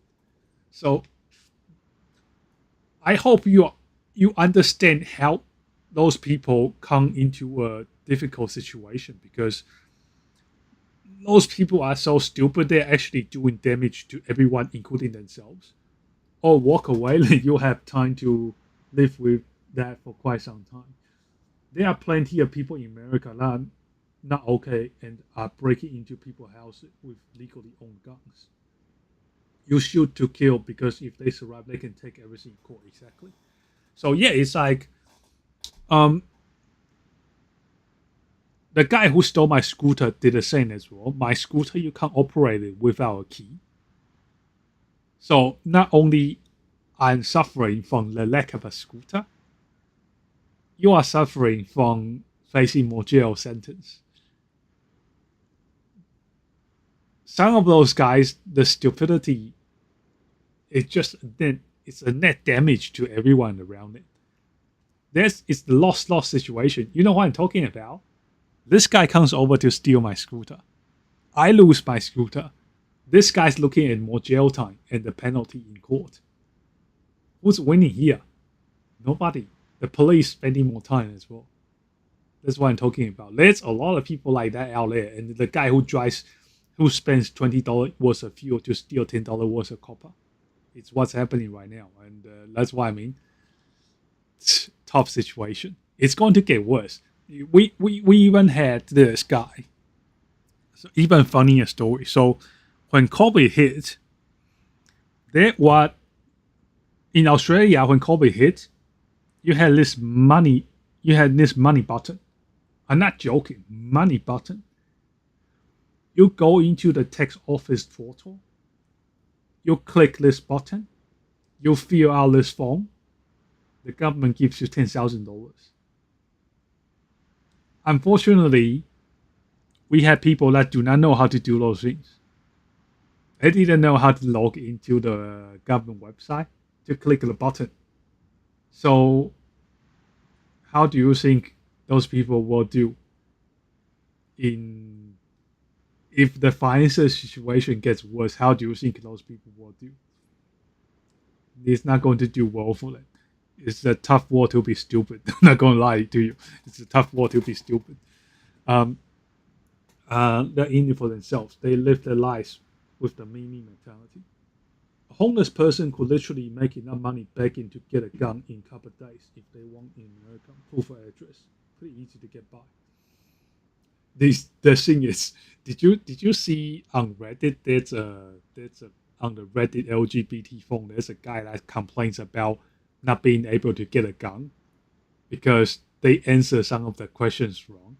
So on Reddit, there was this guy who said, "Oh, I went to the gun shop to get a gun because I thought the fascists gonna take over, and they didn't sell me the gun." And then in the reply, there's people asking this guy, "Why can't you get a gun?" And they said, "Oh, there's this phone asking me if I intend to sell my firearm to a felon who is not licensed." And I answered yes. I'm pretty sure it's out there. Let me try and find it. Do you remember? Do you guys know if you go to the airport right now in the United States, they ask you a question, they literally ask you the question, "Are you a terrorist?" There will be people that answer yes. And basically that's what happened to this guy that was trying to buy a gun.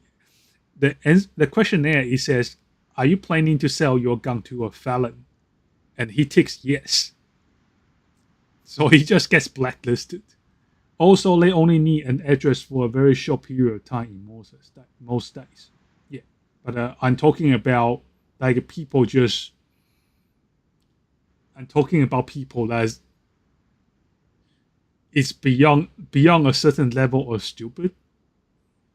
That even basic questions they fail at it. And those people, they carry out some really irrational actions that damages everyone. It's become more common. I'm not joking with you. It's becoming more common. Thank God all the homeless in America are completely honest. I have a lot. Hassan in the airport. Yeah, Hassan, I don't think he actually got stopped for a lot of things. Because all the timings that was given, it didn't line up. I think he just had the basic immigration check. Then he was thinking, "Oh my God, the cloud, the delicious cloud I can get from posting this." And I don't think he even got that many cloud from it to begin with. He was stopped for 40 minutes. Yeah, he made it sound like he was stopped for like a whole 2-3 hours or something, which did not happen. Okay, let's go. Let's read out the last part of this game. Tutorial. Where did our tutorial go? Where's my tutorial? Help.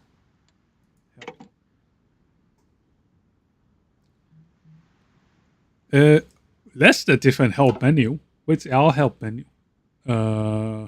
Useful tips. Winning a war 9 out of 10 times decided by division templates.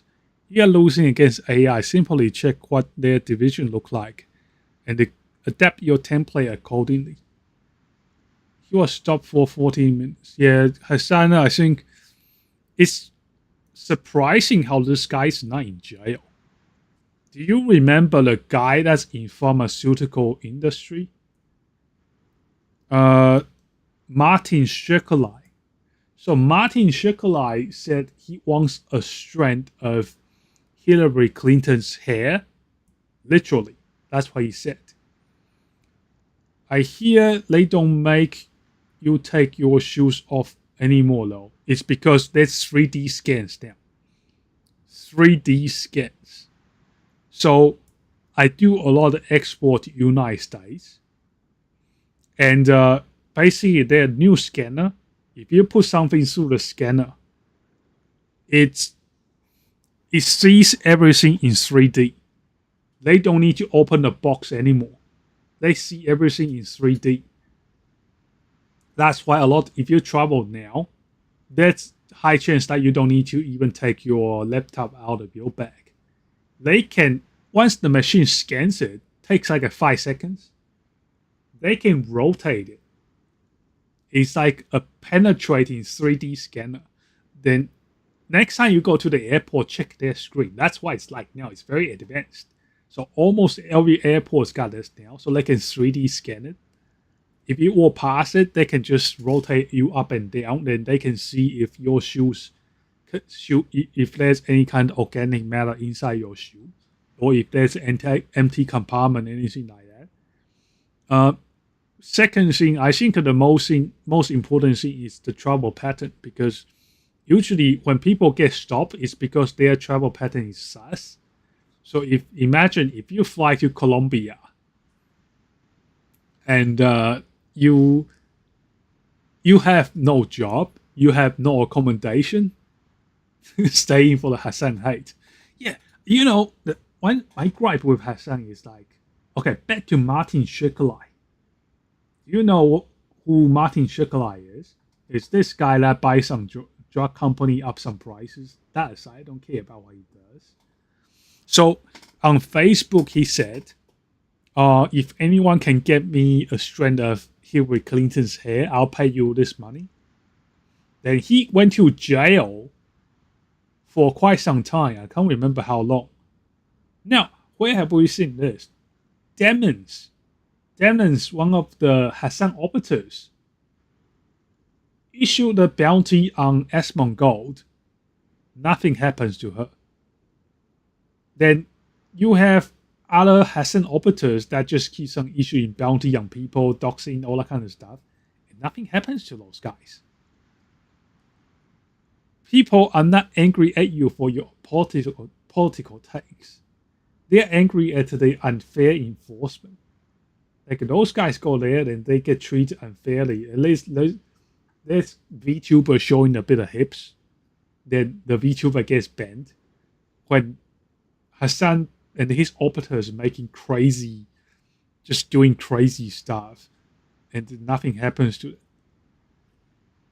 Some of that voodoo magic, Shekalai, it was hilarious on Legions of Shanks with Shank Gillis. He still streams. He does stream, by the way. He mainly streams his trades and that kind of stuff. Haven't been following. I just focus on my own business. I don't really do any stocks, that kind of things.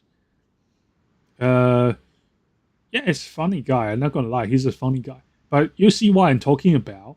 This guy talks about wanting strands of hair, goes to jail for like 1 year.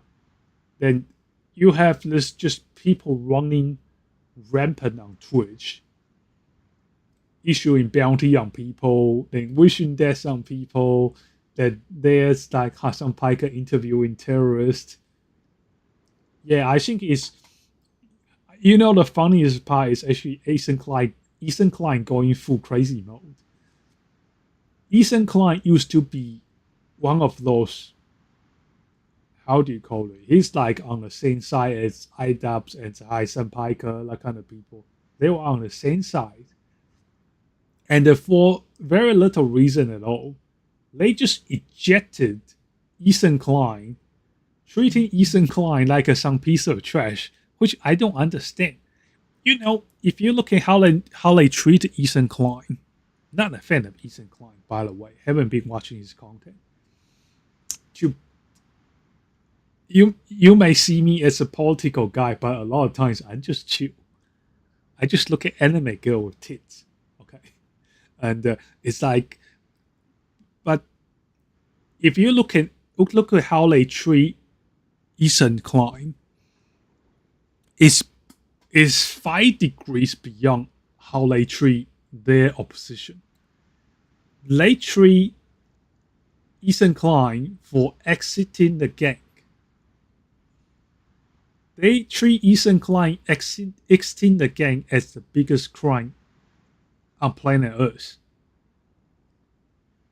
When's the last time Hassan and his orbiters actually attack someone this hard? They don't attack Asmongold this hard. They don't attack Ben Shapiro this hard. They don't attack Donald Trump this hard. Ethan Klein is different. They even made this entire video that was just dedicated to shutting down Ethan Klein, and it didn't work.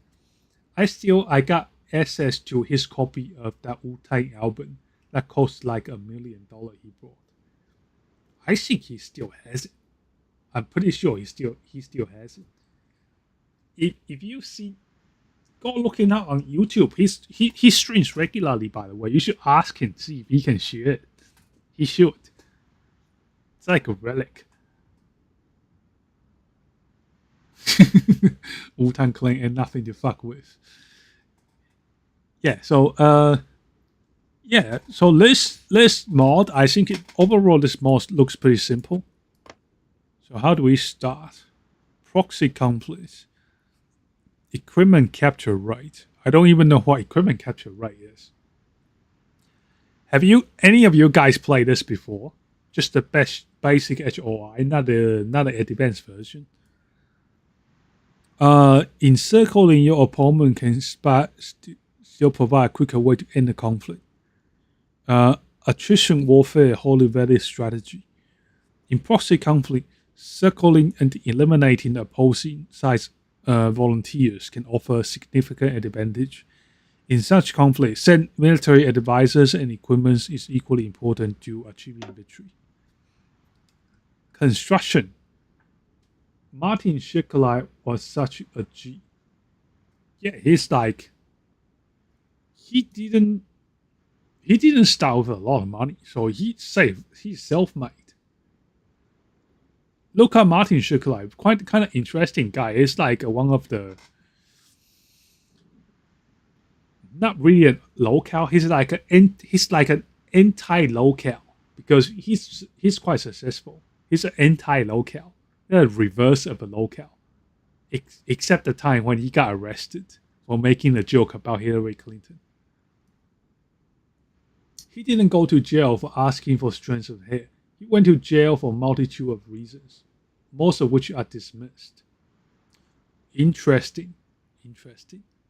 I didn't know. I always thought he went to jail because he talked about Hillary Clinton's hair. Construction. You may notice TNO features multiple buildings you may not be used to. This category will help you explain utility when you should build it. Due to the lack of direct warfare, constructing forts and the stronghold networks are not necessary. You will find yourself obtaining these through decisions and focus trees if needed. Forts and stronghold networks. The most important buildings keep in mind power production buildings and the infrastructure. All buildings require production units assigned to civilian factories to be constructed. You can assign them as needed via the green gear to the right of the tab name. Construction. Construction. Shit. Buildings that can be built on a state level, that share state level buildings, start with each other. Military base, prison, good power construction. Can we build power plants? Enrichment plant. Oh, this is good. Nuclear reactor. Should we build a nuclear reactor? Use it as a reason to accumulate uranium? Unliking one hero in respect. Maybe we should build a nuclear reactor and we use it as a reason to accumulate uranium. We build nuclear bombs like Iran. Thermoelectric plant. You know, I had a strange dream yesterday. Yesterday, I was dreaming. I happened to be working at the Iranian nuclear facility. I have no connection to any Iranian entity, by the way. So I had this dream where I was working in the Ukrainian nuclear facility. And the Americans are attacking it, but I had to defend it, even though I don't want to. Because apparently, it's like in the dream, sometimes you just know you think something's happening. And I had to defend that Iranian nuclear facility because apparently there's a meet and greet of VTubers happening there the next day. Very stupid dream, but also very funny. Construction. Okay, we know how to build stuff. Infrastructure, construction. Infrastructure has a maximum of 10 levels. Each level improves a state's resource extraction, division speed supply. Improves a state. State does it mean this area? I heard part of the string actually. Oh really? It's not a stupid dream. It's full of anime titties. We got to defend the anime waifu meetups. Infrastructure you have, the faster you build everything else. Okay, what can we build here? Radar station. Okay, so this is what it's talking about. We can build levels. Infrastructure. So I will assume we need a pretty good infrastructure to Guangdong. State of Guangdong. So is Guangdong like independent? This city and the landmarks we chose to right-click to view in state law on the map. That's laws. That's what I'm talking about. They rewrote. So in this mode, they rewrote all the our history. They rewrote all the our history. So this is not just simply a mod. It's actually got full comprehensive mod, and it's got full law about what happened to every country after Axis powers won.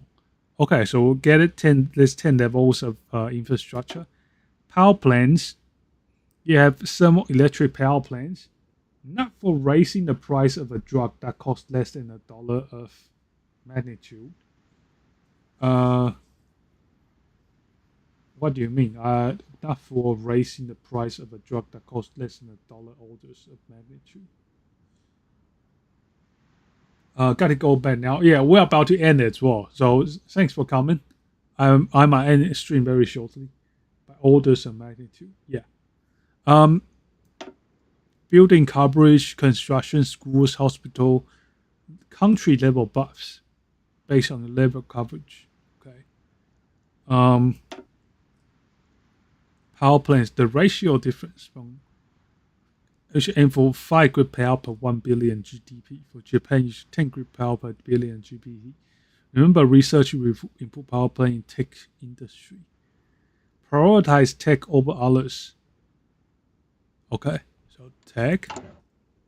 Select a technology to research. Ooh, I like guns.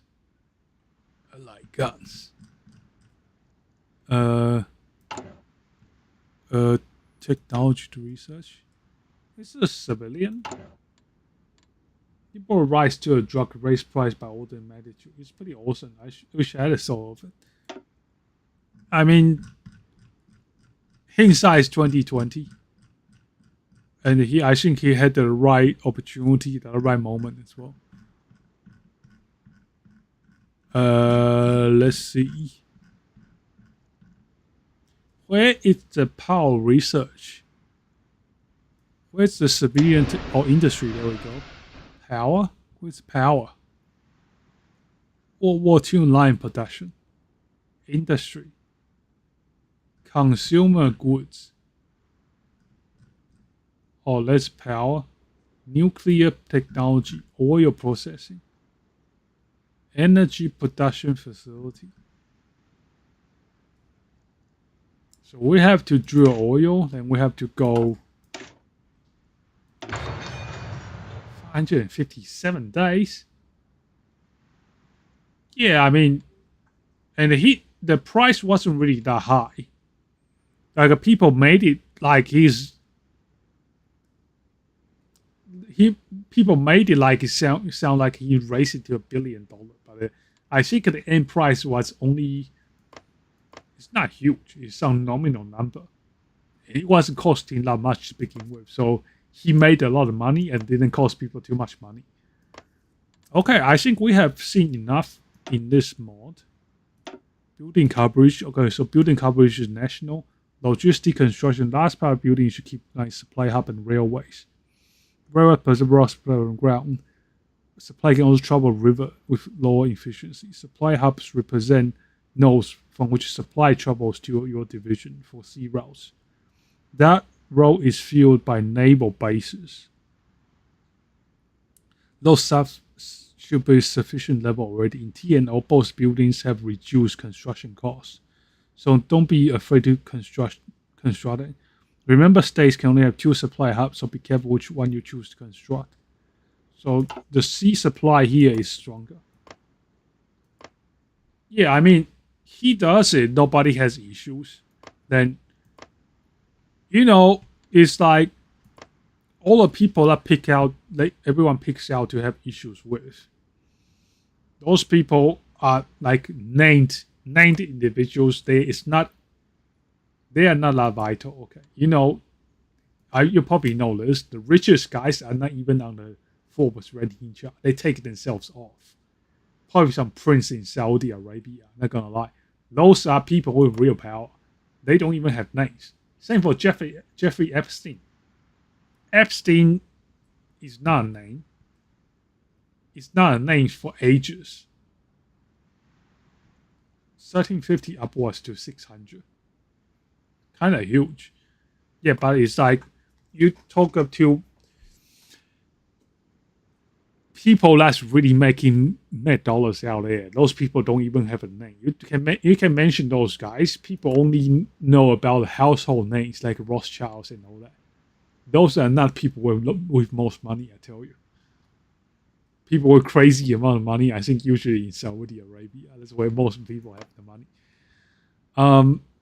Okay, that's all for now. We're just doing a bit of study into the game and to see if we can further expand next time. Unfortunately, our stream crashed earlier at the start, so I I can defend capitalism with the best of them, but I think that naturally you are going to have the people that's going to most willing to exert power at the end of the day is going to win. What I mean is, if you look at what's in United States right now, is it really capitalism? I wouldn't say it is. It's really not capitalism, because they're in capitalist philosophy. Theoretically, you shouldn't have any subsidies. But we have United States. We have not we. We shouldn't say. I shouldn't say we are in Australia. But there is a lot of state subsidies to companies that will have already been dead if the government didn't step in. Let me turn again off. So probably don't need to save. We didn't do a lot, so we'll just exit game.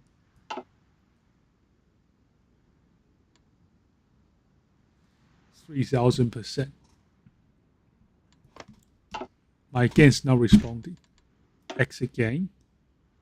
Okay. Oh, there we go. Okay, that's all for the stream today. Thanks for coming. It's nice talking with you. We will resume the game next time. See you around.